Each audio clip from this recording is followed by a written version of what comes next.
But in a world where the bad guys have them, I don't know, I kind of feel like the good guys need to have them too.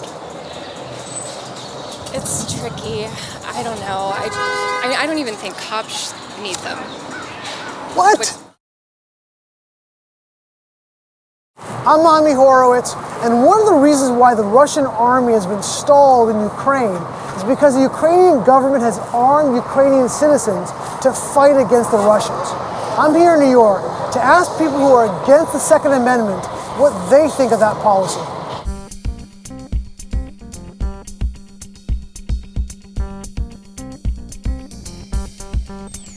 And one of the reasons why they were able to fight back so hard is because the Ukrainian government has been arming its people and saying we're going to fight in the streets, we're going to push them back everywhere they are. Do you think that was a good idea? Yeah, I think it was a good idea, like when it's a final resort to, protecting, the ones you love. The Ukrainian government has been arming its citizens so they can fight the Russian army on the streets, in their homes, anywhere.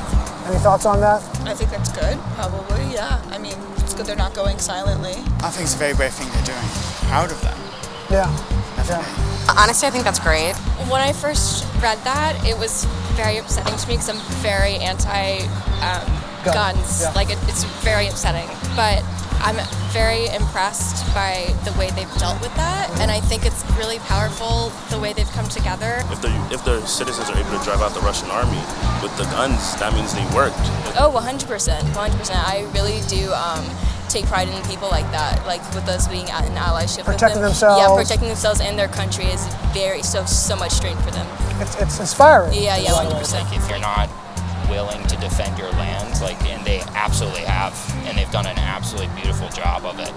There is something about trying to defend your place of being able to try to defend themselves is very admirable and good. Love it. That's right, it's amazing what they've been doing that. You think that was a good idea? I think that was a great idea. In some ways, it make you kind of rethink your position on the Second Amendment here in the United States?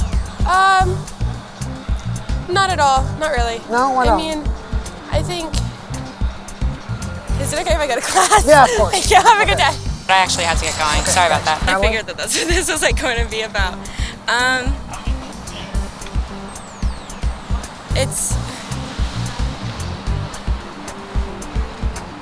I just think that there's a lot, and Ukraine is a very different country than America, and I just think it's largely about different factors involved.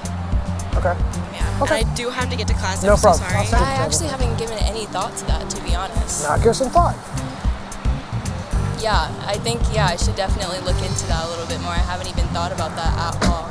Watching what happened in Ukraine did make you think more about the Second Amendment. For sure. And the way that you may have changed the way you thought about it. For sure. It's definitely something to consider because it's that's the only way that you can oppose a force like that. If you don't have it, then you're probably just going to get run over immediately. Right. It's true. It's definitely something to consider, and it's definitely something to add into the discussion of the Second Amendment.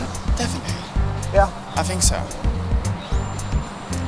Makes you rethink a lot of things, actually. Yeah. I don't know, it's definitely something to consider. That's I haven't thought about that. It's really interesting. Something to think on. Yeah, but also brings focus to Issues that you may not have thought about before, in that way. I think it is something that we should be focusing on and something that But no, I mean, it is obviously I think everybody when they see things like this can't help but wonder. And rethink maybe. Yeah. And sometimes you need an outside event to make you kind of reframe Exactly. your thinking. Yeah. And this might be one of those. It's true.